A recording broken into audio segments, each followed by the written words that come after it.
In the Duke's great hall, a single song silenced every noble. Anthony's voice thundered, "She is his weakness, his ruin." Yet the cruel Duke rose, his fury like fire. "No," he declared, "she is my salvation." And with that kiss, the court gasped, their world forever changed. But how did a trembling merchant's daughter tame the cruelest man alive? Let me tell you from the very beginning. The chandeliers glared down like merciless suns, their brilliance reflecting off gold leaf cornices and mirrored walls, until Rowena thought she might dissolve in their fire. The grand ballroom pulsed with silk and satin, glittering jewels and jewelled words, every smile sharper than a knife. She stood at the threshold, her gown betraying seams that bespoke a tailor's frantic mending rather than a couturier's hand. Her grip on the fabric trembled, as though by clinging to it she might hold herself together. A ripple passed through the crowd as her presence was marked.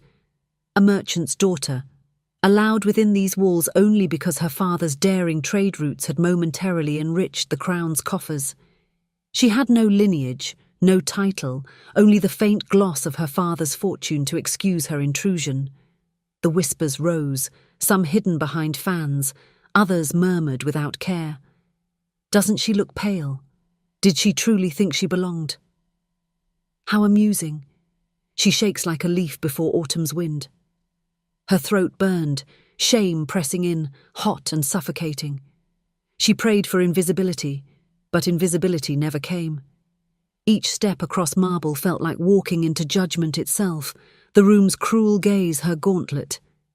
Yet beneath the humiliation, pride stirred. She could not, would not, give them the pleasure of watching her crumble. Her father's name, fragile as spun glass, rested on her shoulders. The violins sang, spinning a waltz bright enough to mock her silence. Couples twirled, gowns blooming like painted flowers, men's boots striking in measured time. Rowena kept to the edge, determined to pass unnoticed, determined to survive the night with dignity intact. But fortune, always a faithless friend, abandoned her. He saw her, the cruelest man in the kingdom, Gideon Albrecht, Duke of Weimar. His shadow fell long even in a hall ablaze with light. Men spoke his name in tones meant for war councils. Women whispered of his ruthlessness, half in fear, half in desire. Rivals called him a wolf cloaked in velvet, whose smile was merely the first flash of teeth. His cruelty was not a rumour. It was a shield sharpened from necessity, a habit worn so deep that no one could remember if gentleness had ever lived within him. And now that gaze, iron grey, unflinching, fastened upon her. Rowena's stomach dropped. Her first thought, why me? Her second, because I look weak. The crowd parted for him without command. Gideon's presence was enough to bend nobles aside, as though the air itself bowed before him. He crossed the distance, bootsteps deliberate, expression unreadable. The room held its breath, the anticipation of spectacle electrifying the silence. He halted before her, offering a bow so smooth it felt like mockery. "You," he said, voice a low ripple across the marble hush, "dance with me." It was no request, it was decree. To refuse would mean ruin. Rowena's face burned. For a heartbeat she considered begging off, claiming dizziness or some trivial injury. But the ring of eyes around her demanded compliance.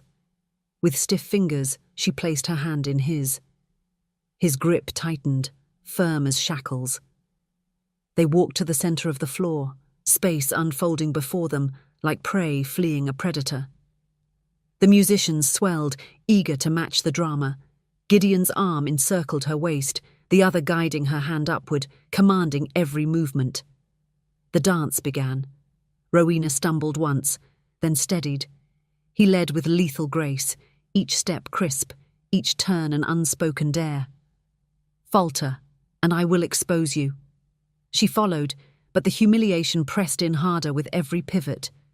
Whispers licked at her ears. "You shake," Gideon murmured, a smirk tugging his mouth. "Do you fear me so much, or is this merely the first time silk has touched your skin?" The words sliced deeper than he knew.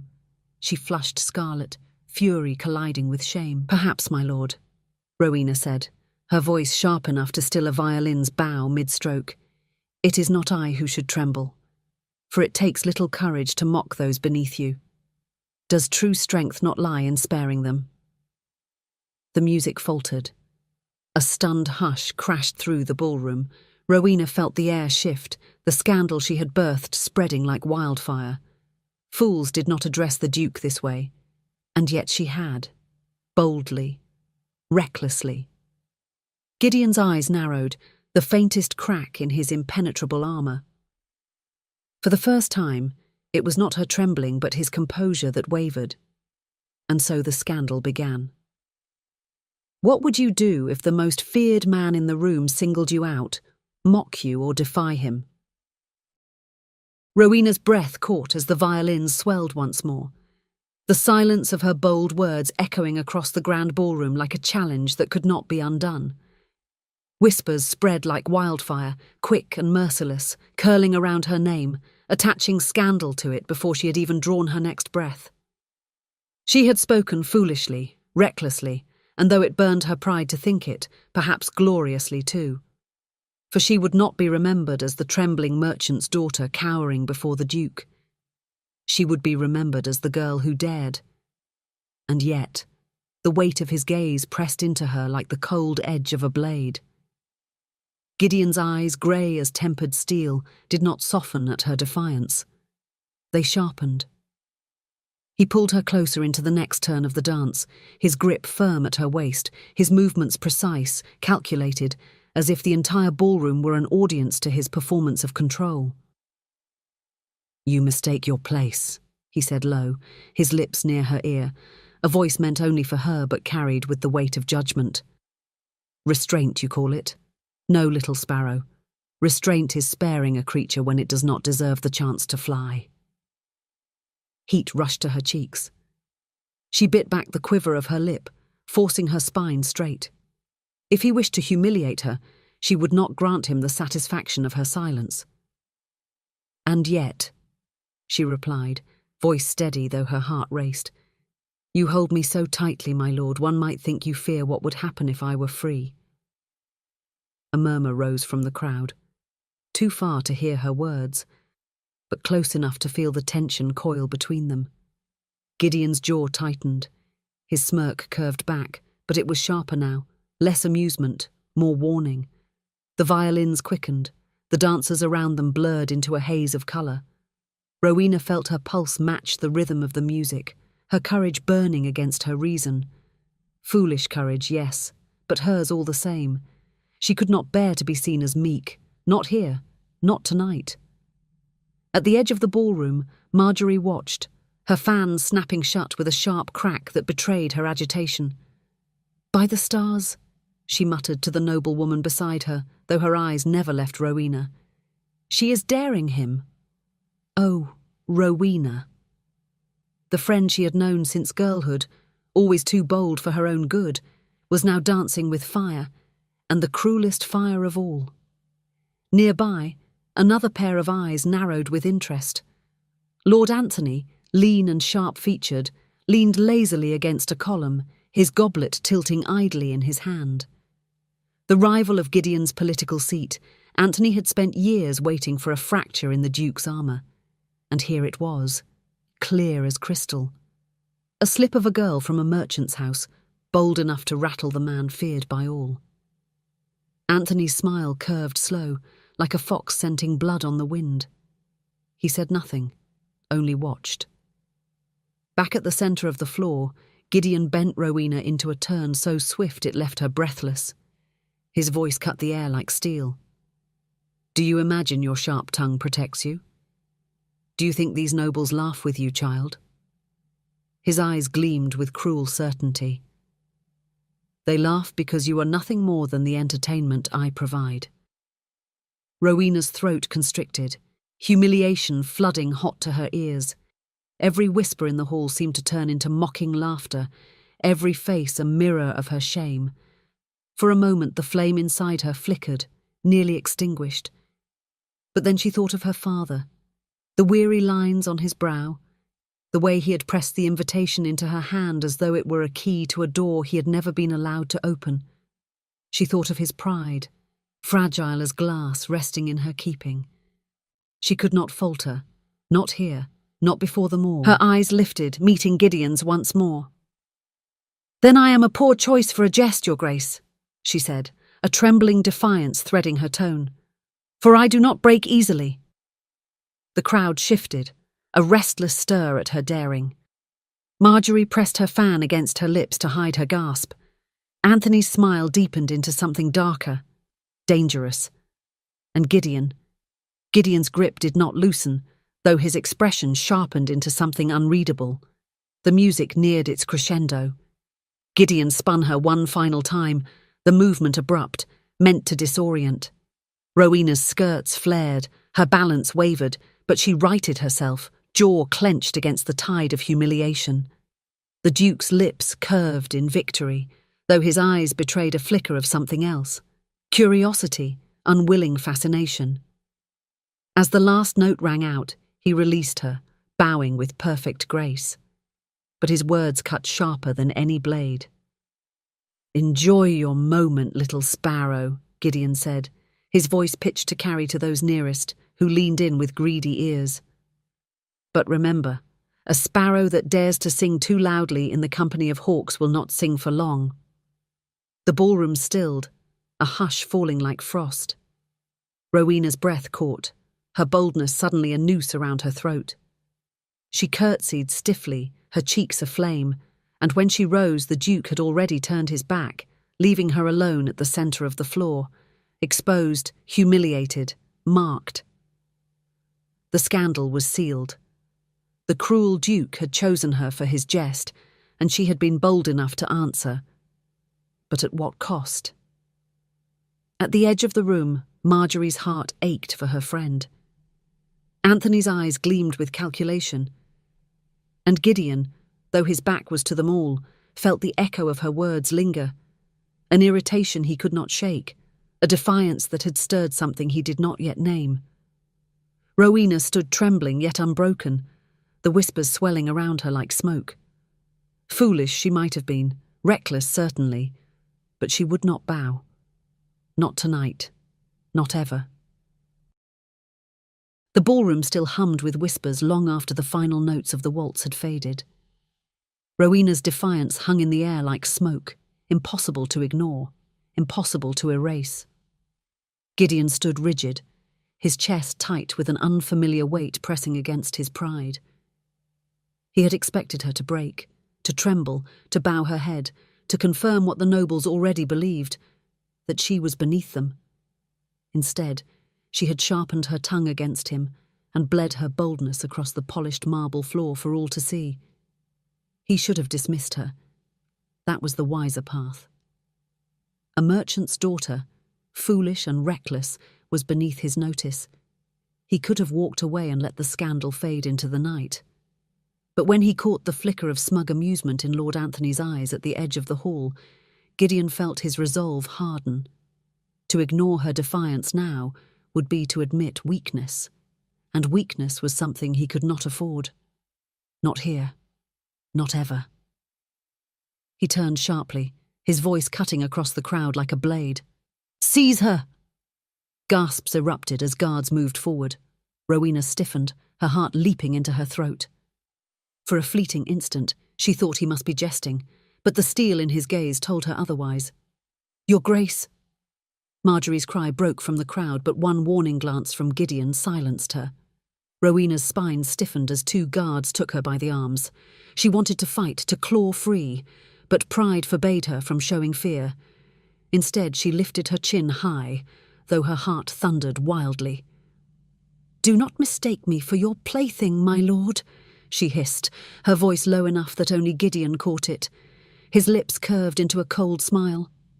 "On the contrary," he said, "you have chosen to play with me." And with that, he turned his back to her, signalling the end of her place in the ballroom. The crowd parted, their silence louder than any outcry. Anthony's smirk widened at the spectacle, his satisfaction clear as Rowena was dragged from the glittering chandeliers into the shadowed halls of the palace. The cell door clanged shut with finality, iron echoing against stone. The chill of the dungeons seeped into Rowena's bones, the torchlight casting cruel shadows across damp walls. She sat on the narrow bench, her head bowed, her fists clenched in her lap. Humiliation seared her skin. This was what came of her foolish boldness, mockery, whispers, and now chains. But as silence settled thick and heavy, another sensation rose inside her. Defiance. She would not let him win. She would not let this place swallow her spirit whole. She closed her eyes, the memory of her father's voice urging her courage echoing faintly. And then, almost without thought, she sang. It began as a whisper, soft and trembling, a melody carried on the fragile thread of her breath. But soon her voice grew steadier, filling the dark corridor with sound. The notes wound through stone like silk, pure and unyielding, carrying not sorrow but strength.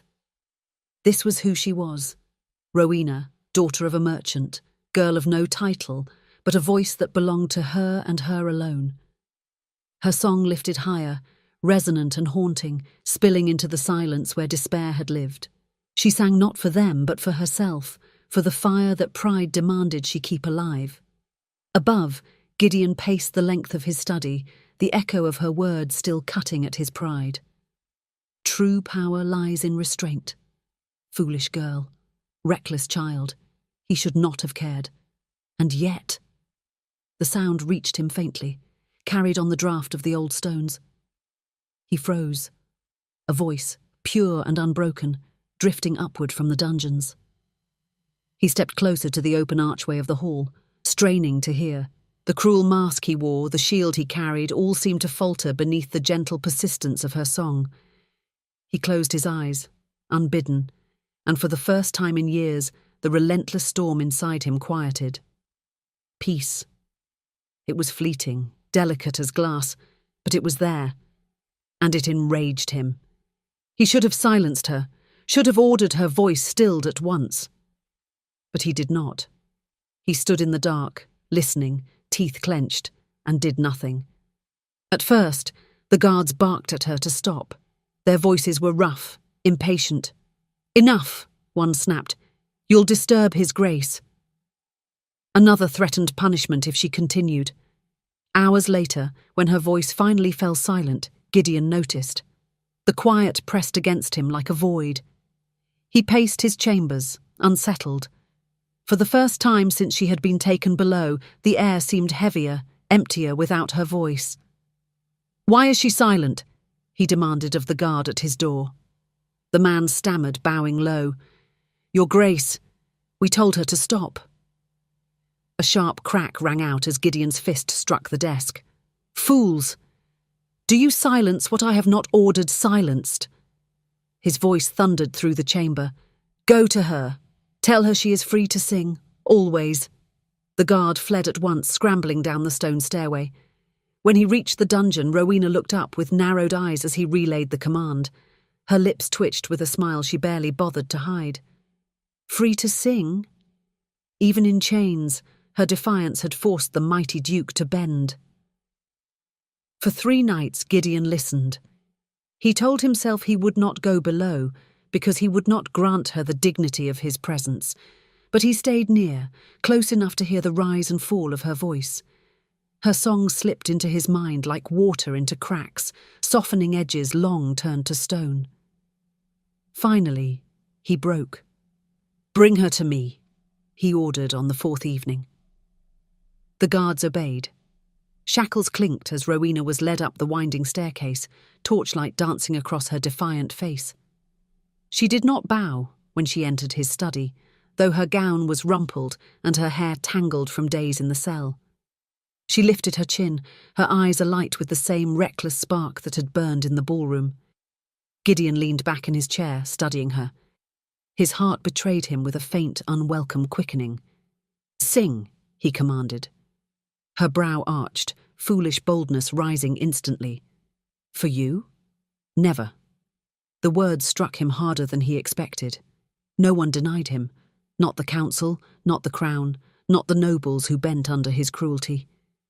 And yet here she was, a merchant's daughter in chains, daring to refuse. His jaw tightened. "You sing freely to stones and shadows," he said. "Sing now, or you will learn the price of disobedience." Her lips curved into something dangerously close to a smile. "Then perhaps the stones deserve me more than you do." The audacity of her words lit his blood with fury, and something else he dared not name. He rose to his feet, towering over her, his command crisp and final. "Return her to the cell." The guards moved at once, dragging her away. Her laughter, soft, foolish, defiant, lingered behind her, echoing through his chamber long after she had gone. And for the first time in years, the Duke of Weimar felt the sting of defeat. The knights in the palace grew restless, as though the stones themselves had learned to listen. Rowena's voice threaded through the dungeon air like moonlight woven into sound, soft, defiant, unbroken. She did not sing to please him, nor to ease her own suffering. She sang because silence would have meant surrender, and Rowena Vale did not surrender. And Gideon, Duke of Weimar, did not stop her. He told himself it was strategy, that silencing her would feed the gossip already blooming after the ballroom scandal. That letting her voice roam the halls was harmless compared to the rumours Anthony and the other jackals would spin if they sensed hesitation. But in truth, the sound had worked its way beneath his armour. Each note she lifted loosened something in him he had thought sealed forever. He went to her. On the 5th night, Gideon descended into the bowels of his own palace, his steps echoing against stone. The guards straightened at his approach, their gazes wary as though the walls themselves might accuse them if they dared breathe too loudly. Rowena rose from the bench as he came into view, her chain clinking softly against the floor.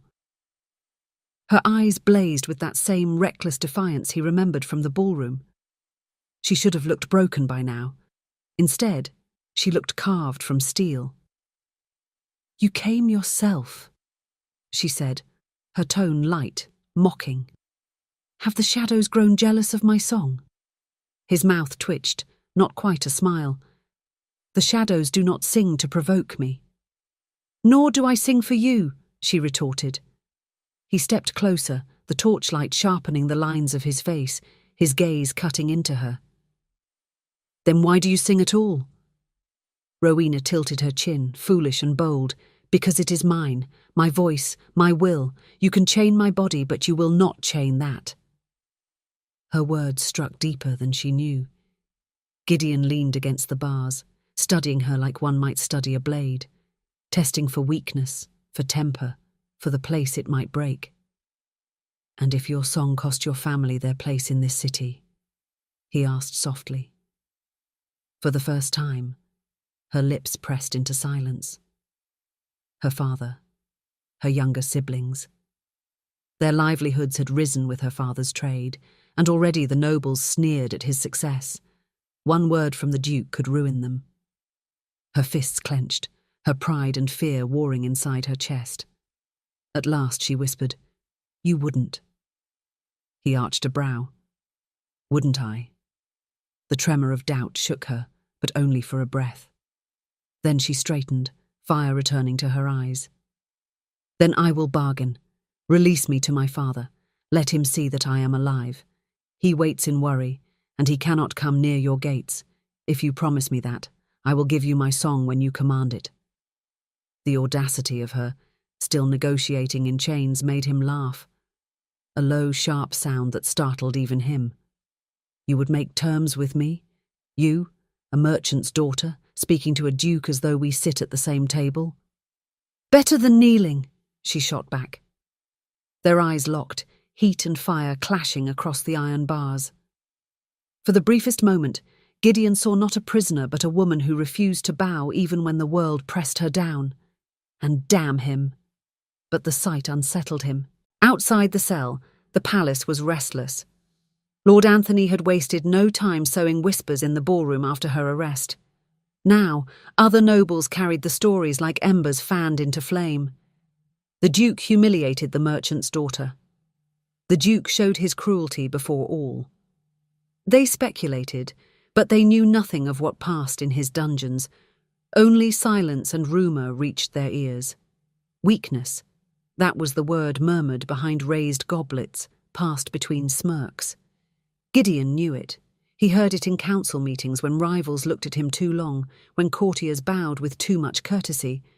They thought him distracted, ensnared, and perhaps he was. He should have silenced the girl, should have ended the spectacle.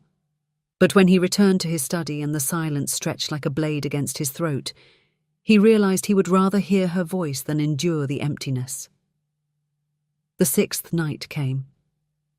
Rowena was humming when he entered, her lips curved in faint amusement as though she had been expecting him. "Back again?" she asked, her tone teasing. "Tell me, do your lords and ladies know their mighty duke comes creeping down to listen to a caged bird?" His jaw tightened, but he refused to rise to her bait. Instead, he unlocked the cell with his own hand, stepping inside. The air between them snapped with tension, her defiance meeting his command. "Sing," he said. Rowena folded her arms. "We had an agreement. My father first." His eyes narrowed. "Do not test me." "Then do not test me," she returned, her voice steady, bold, foolish. Something cracked then, whether in him or in the walls between them he did not know. He caught her wrist, pulling her closer until the torchlight spilled over her face, her defiance burning bright enough to blind. "You think yourself brave, but courage is cheap when chained. Sing, and I will see to your father." She searched his eyes, seeking truth in the shadows, and for the first time she found no cruelty there, only something raw, something unguarded. Slowly she drew in a breath, and she sang. The song was not long, not elaborate. A simple folk melody, one her mother had taught her before sickness carried her away. The notes trembled at first, then steadied, filling the cell with warmth no torch could cast. Her voice poured over Gideon like water over stone, seeping into places he had thought barren. He stood unmoving, every muscle locked as though any shift might shatter the fragile moment. The storm inside him quieted again, but this time he did not rage against it. He let it be. He let her voice pierce him. When the last note faded, silence crashed, heavy and profound. Gideon released her wrist slowly, his hand lingering a fraction too long before he stepped back. "You bargain well," he said at last, his voice rougher than he intended. "Your father will know you live." Rowena's shoulders sagged, relief flickering across her face, but pride kept her chin high, her eyes locked on his. "Then you have your song, my lord." And though she said it with scorn, Gideon felt the truth echo deeper than he wished. He had far more than that. He had tasted the fire of a woman who dared defy him, and now he could not forget it. "Would you call Rowena reckless and foolish, or wise beyond fear?" The bargain had been struck. 2 days after the Duke first demanded her song, Rowena stood once more in her father's modest home. The meeting was brief, heavily watched, her wrists still marked by iron. But it was enough. Her father clutched her hands as though he might never let go, his weathered face wet with tears he tried to hide. He asked nothing, demanded nothing, only searched her eyes for signs she was whole. And when she whispered that she was alive, he pressed his forehead to hers in trembling gratitude. The guards pulled her back quickly, but Rowena did not resist. She had kept her promise. She had given the Duke his song, and in return, she had given her father peace. That was all that mattered. But as she was escorted back through the palace gates, the strange truth gnawed at her. She had not only fulfilled her bargain, she had also felt Gideon's eyes on her, sharper than chains, whenever she sang. And for reasons she dared not name, she sang not just for her father anymore. Her voice became part of the palace itself. Every evening she was brought to him, her song filling the shadows of his study while firelight played over stone walls. The guards lingered at the door, never inside. Only Gideon remained, seated in his chair like a man carved from iron, his gaze fixed on her. At first he offered no words, only silence. But as the days passed, silence gave way to questions. "Why that song tonight?" he asked once, his tone clipped, as though the answer mattered far too much. "It was the one my mother sang when storms rattled the roof," she said, her voice softer than her defiance had ever been. "It made me believe the walls could hold." He looked at her too long, then turned away as though ashamed. "Another night," he asked, "why do you never tremble?" Rowena laughed bitterly. "Do you think I do not? I tremble every time you look at me, but I will not give you the satisfaction of seeing it." His lips curved faintly. "Foolish courage," he murmured. "That is what will undo you." "Or save me," she countered. And with each exchange, the air between them grew tighter, more dangerous, until her songs became less like offerings and more like confessions whispered into firelight.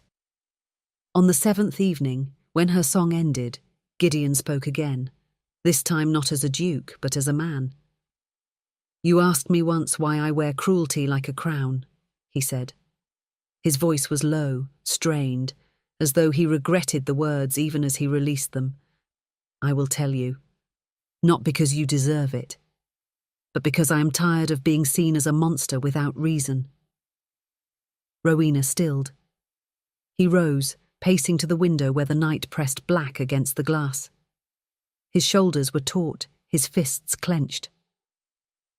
"The court is a pit of wolves. I learned early. Mercy is weakness. Weakness is death. My uncle slit my father's throat for the throne. My mother's kin poisoned her to break our line. And when I inherited, they tried to do the same to me. Smiles at my table, knives beneath them. Do you wonder why I sharpened cruelty into armor?" The revelation struck her like a blow. Not because she pitied him. She would not allow herself that. But because it explained the shadow in his gaze, the silence in his voice when the court praised him too loudly. He turned then, eyes catching the firelight. "If they see hesitation, they will strike. If they think me soft, they will tear me apart. So yes, I am ruthless. Yes, I am feared. It is the only way to survive." Rowena's throat tightened. She saw him differently now, not as a faceless tyrant, but as a man cornered by blood and betrayal, clutching cruelty like a shield. For the first time she understood. She stepped closer, her chains whispering against stone. "And yet," she said softly, "you let me sing." His jaw worked, a storm flickering across his face. "Foolish girl," he whispered. "You should hate me. You should tremble. Instead, you stand there with eyes that dare to see past what I have built." Rowena's voice broke, not with fear, but with confession. "Do you think I am not afraid? I am terrified. Not of chains, not even of you, but of fading into nothing, of being insignificant, a merchant's daughter who will never be remembered once she is gone." Their truths hung between them like fragile glass, one breath from shattering. The next nights blurred. Her songs carried new weight, threaded with secrets neither of them had intended to share. Gideon lingered longer, his silence softer, less guarded. When her voice faltered, his gaze steadied her. When his temper threatened, her words cooled him. And beneath it all, something dangerous bloomed. One evening, as her final note faded, Gideon stepped closer. Too close. She could feel the heat of him, see the scar at his temple she had never noticed before. His voice was low, rough. "Your song is not what haunts me, Rowena. It is the fire in you that refuses to die." Her heart pounded, reckless. "Then, perhaps," she said, breath trembling, "you should stop feeding it." The air cracked like lightning. For a heartbeat, Neither moved. Then Gideon's restraint shattered. He caught her face in his hand and pressed his mouth to hers. The kiss was not gentle. It was fierce, consuming, the clash of fire against iron. She should have pulled away, should have remembered the chains, the bargain, the danger. But she kissed him back, reckless and foolish, pouring every trembling fear and every defiant hope into that single breath. When he tore away, his chest heaved, his hand lingered at her cheek as though he could not bear to let go. "This is madness," he rasped. "I cannot keep you close, and I cannot push you away." Rowena's lips trembled, but she lifted her chin. "Then perhaps we are both already lost."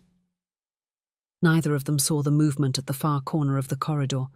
A shadow detached from stone, eyes gleaming with the satisfaction of discovery.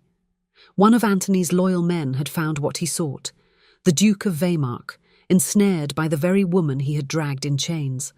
By morning, whispers would carry further than Rowena's song ever could. Was Rowena foolish to let her heart yield to the man who chained her? Or was it the bravest choice she could have made? The palace had always thrummed with whispers, but now they spread like a sickness. Rowena's name slid across banquet tables, passed between wine-dark lips and jewelled fingers.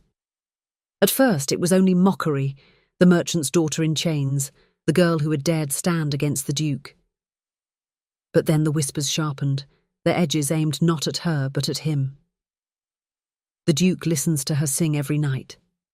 The Duke lingers near his prisoner. The Duke is softening.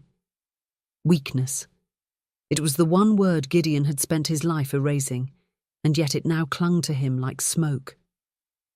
Anthony was careful, of course. He never said the words outright, never spoke the rumour too loudly. But his eyes gleamed with satisfaction at every council meeting, as though he had already pried open a crack in Gideon's armour. Others followed, their smiles a fraction too indulgent, their bows a fraction too deep. And in the gardens, the knives turned toward Rowena. She had begged for a moment of air, and Gideon had relented. Guards shadowed her steps as she wandered the moonlit paths, her fingers brushing over rose petals heavy with dew. For a fleeting instant, she felt free, like the girl she had been before the ballroom, before the chains, before the fire in Gideon's eyes had burned its way into her. But then the shadows moved. Rough hands closed over her mouth. Another clamped down on her arm, yanking her into the hedges. The guards shouted, but the attack was swift, brutal. A knife pressed against her throat, its cold kiss biting her skin. "This is your warning," a voice hissed hot against her ear. "Leave him, before you bring his ruin and your death." Her heart thundered, but she forced her body still. Foolish courage had always been her flaw, and now it burned through her fear. She ripped her mouth free long enough to spit. "You fear me? Then you should fear him more." The blow came hard, splitting her lip, and then they were gone, vanished into the night as quickly as they had struck. The guards found her crumpled on the gravel path, blood on her mouth, trembling but unbroken. When Gideon saw her, something inside him snapped. He tore through the council chamber like a storm, his voice thunder rolling against the walls. "Who touched her?" he demanded.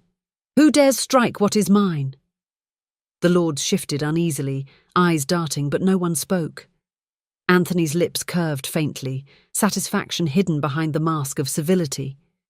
Gideon's rage burned hot, but beneath it coiled something worse, fear. For years he had lived with daggers at his back, but never had they touched something he could not replace. Rowena was no soldier, no rival, no pawn in court politics. She was fragile flesh and reckless fire, and now she bore the proof of how easily she could be broken. That night he summoned her. She stood before him in his chamber, her lip swollen, her cheek bruised. Even battered, she lifted her chin, eyes bright with stubborn flame. "I told you I would not break," she whispered. His hands clenched at his sides. He wanted to believe her. He wanted to let her keep singing, to let her fire warm the cold he had carried too long. But the image of blood on her face haunted him, and the thought of her lying lifeless in the gardens was more than he could endure. "You will leave the palace," he said, voice rough with command. Rowena froze. "No. It is not a request," he ground out. "You will go to your father. You will not return." Her breath caught. For a moment her pride cracked and her pain showed raw. "So this is how you protect me? By casting me aside? By saving your life?" His voice broke, harsh and desperate. "Do you not understand? They will use you to reach me. They will kill you just to see me falter. I cannot—" His words cut off, strangled by what he could not say. Rowena stepped forward, tears trembling in her eyes, though her voice was steady. "Then let them come. Let them try. But do not pretend this is for me. You send me away because you are afraid of what I mean to you." Her words pierced deeper than any blade. Gideon turned his face, unable to meet her gaze. "Go," he whispered. The guards led her out, her chains gone now, but her heart heavier than ever. That night, Rowena wept alone for the first time since her imprisonment. Not for the bruises, not for the whispers, but for the cruelest cut of all. The man who had claimed her song had cast her away. And Gideon, alone in his chamber, pressed his hand to the place where her lips had once touched his, feeling the hollow where her voice no longer filled the silence. He had built his life on cruelty, but for the first time he felt powerless. The court stirred. Anthony's men moved like shadows through the palace, their whispers sharpening into plans.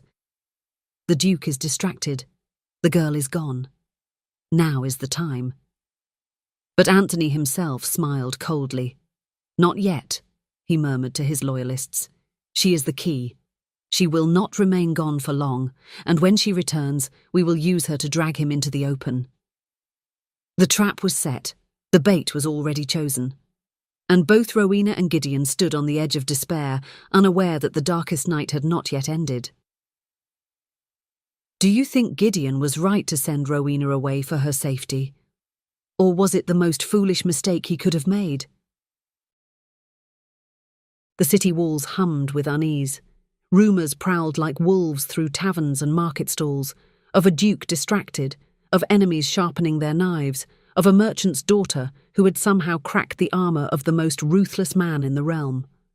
Rowena heard them too. She had been sent away, dismissed with the cruel command of go. But exile did not silence her. At night, in her father's modest home, she sat by the window and sang, not softly for herself, but boldly, so the neighbours could hear, so the streets might carry her voice further. Her father begged her to stop, fearing the danger. But Rowena only lifted her chin. "If I stay silent, they win," she said. "My voice is all I have, and if it can reach him, then it will." Her song became more than defiance. It became a call. Children whispered of the girl who sang for courage, merchants lingered outside her window for strength, even weary guards paused to listen when her melody rose against the night. She was no longer just a prisoner in chains, she was a flame refusing to die. And though the palace seemed far, her song reached Gideon all the same. He stood alone in his study, the fire guttering low, silence pressing against him like a vice. He had sent her away to save her. He had believed it the only way.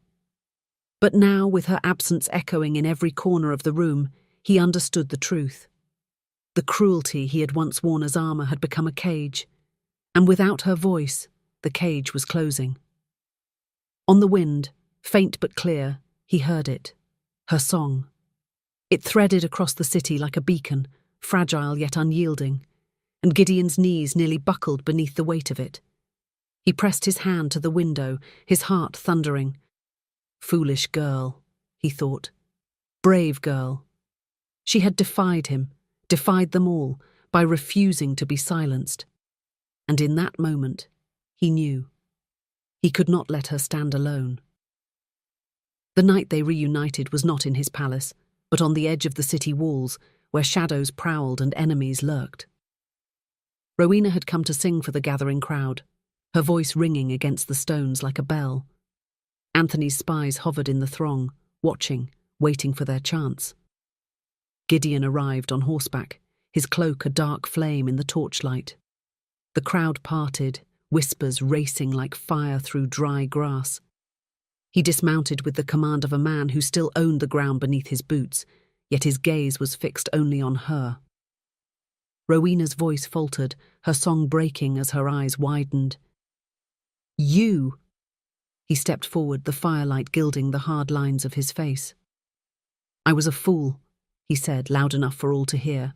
"I thought I could protect you by sending you away, but all I did was leave you to fight alone, and I will not live in a world where your voice is silenced." Her heart clenched, her lip trembling with both relief and defiance. "And if they kill me for standing here? If they kill you for standing beside me? Then let them try." His voice was iron, but then he softened, his eyes burning into hers. "With you I see hope. Without you I see nothing at all." The words broke the last of her resistance. Tears shone in her eyes, but she did not bow her head. She stepped into his arms, and when his mouth found hers, it was not the desperate clash of chains and shadows, but the sealing of a vow. The crowd erupted, gasps, whispers, the rustle of fear and awe. Anthony's spies fled, running to carry the news. The Duke had chosen her, had claimed her, not as a pawn but as his equal. When they pulled apart, Gideon's hand lingered against her cheek. "This is our fight now," he murmured. "Not mine, not yours, ours, and together we will end it." Rowena nodded, her voice steady despite the tears. "Then let them come." They stood before the crowd, united, a duke and a merchant's daughter, a man of iron and a woman of fire. Whispers had once sought to break them, but now their bond had become a weapon. The final confrontation loomed, closer than either of them could admit. But for the first time, they did not face it alone. Would you fight for a love that makes you vulnerable, or let it go to stay safe? The night of the feast shimmered with danger. The great hall blazed with chandeliers and silver goblets, yet beneath the splendor lay a tension sharp enough to cut. Nobles gathered in clusters, their whispers coiling like smoke through the air. Servants moved briskly, their eyes downcast, while guards lined the walls with hands on hilts. Gideon stood at the head of the table, his presence commanding, his face carved from stone. Beside him sat Rowena, her gown simple compared to the glittering jewels around her, but her presence drew every gaze.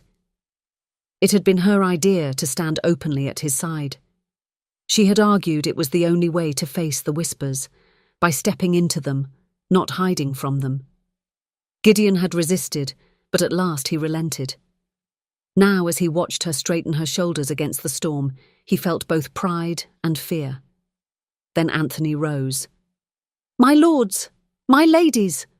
Anthony's voice rang out, smooth and silken, carrying the false charm of a man who had sharpened it to a weapon. "We gather tonight not merely to share in feast and wine, but to speak truth of what has been festering within our walls.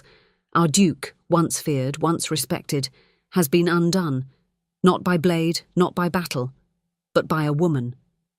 Gasps rippled across the hall. All eyes swung to Rowena. Anthony's smile was a dagger. A merchant's daughter, a prisoner, and now, his weakness. "Tell me, my lords, how long before his enemies exploit what we already see? How long before his throne falls because he could not master his own heart?" Murmurs rose, scandalous, hungry. The feast dissolved into a storm of voices. Rowena's chest tightened, but she did not look away. She could feel Gideon stiffen beside her, the fury gathering like thunder in his veins. He moved to stand, but she touched his hand, light, steady. "Let me," she whispered. Before he could stop her, she rose. The hall fell silent. Her lip trembled, but her eyes were steady as she lifted her chin. "You want proof of my worth," she said, her voice carrying to every corner. "Then listen." And she began to sing. It was not a polished court aria. It was not the frivolous melodies nobles favoured for dances. It was the same song she had sung in her cell, the one her mother had taught her in the quiet of their modest home. Her voice wove through the hall like light through stained glass, filling the rafters, spilling over stone and silk alike. It trembled with truth, with defiance, with unyielding fire. Her song was simple, only a few lines. Chains may bind my hands, but not the fire in my soul. Strike me down, and still I rise. Love will make the broken whole. The murmurs died.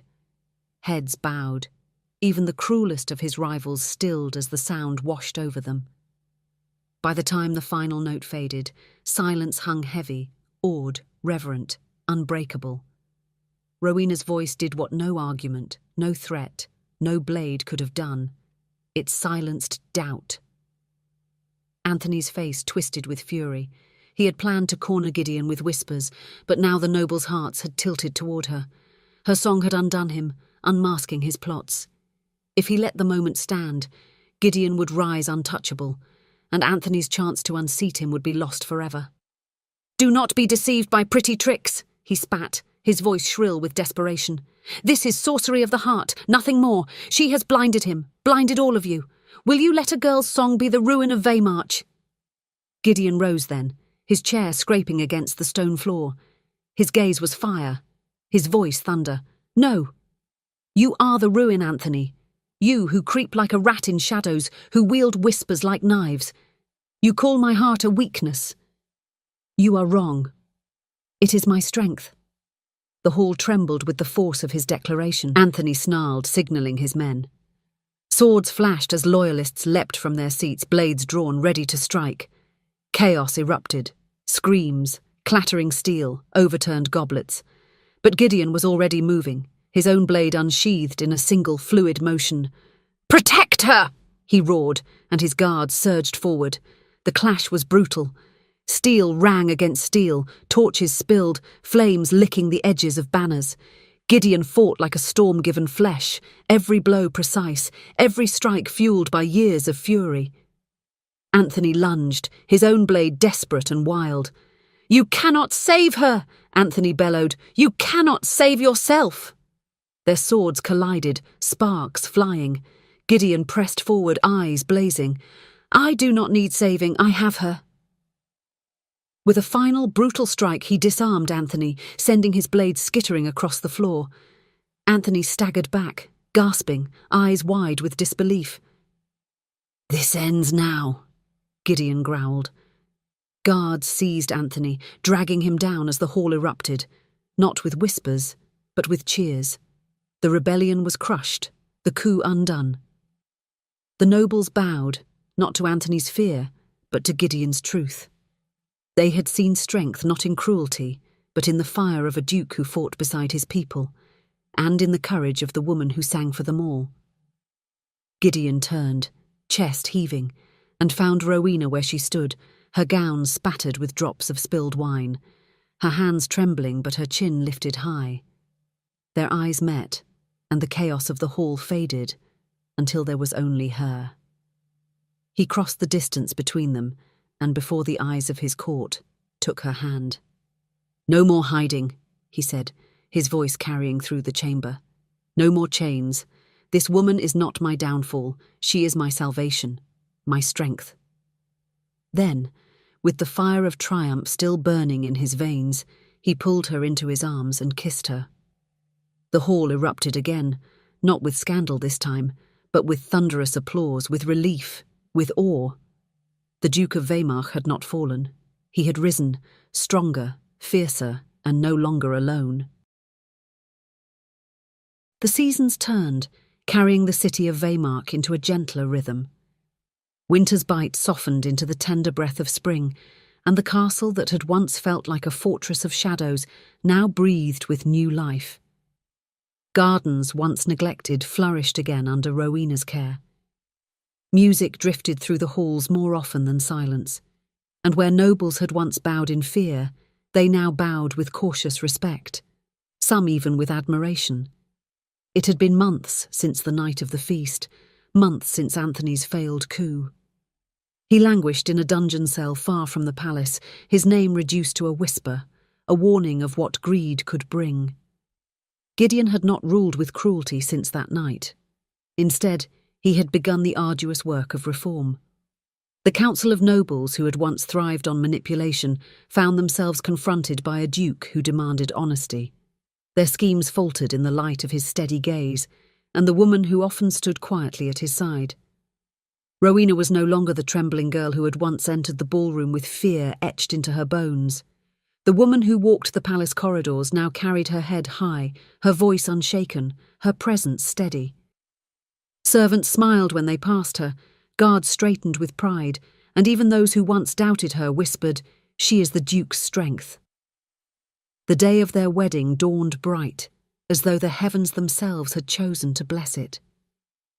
The bells of Weymouth tolled across the city, their joyous notes carrying from the highest towers to the humblest merchant stalls.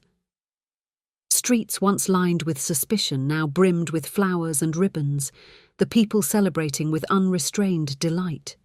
Within the great cathedral, sunlight streamed through stained glass, casting rivers of colour across the aisle where Rowena walked. Her gown was not the gilded finery of noble tradition, but a creation of her own choosing. Soft white silk embroidered with tiny threads of silver, simple yet radiant, reflecting her truth.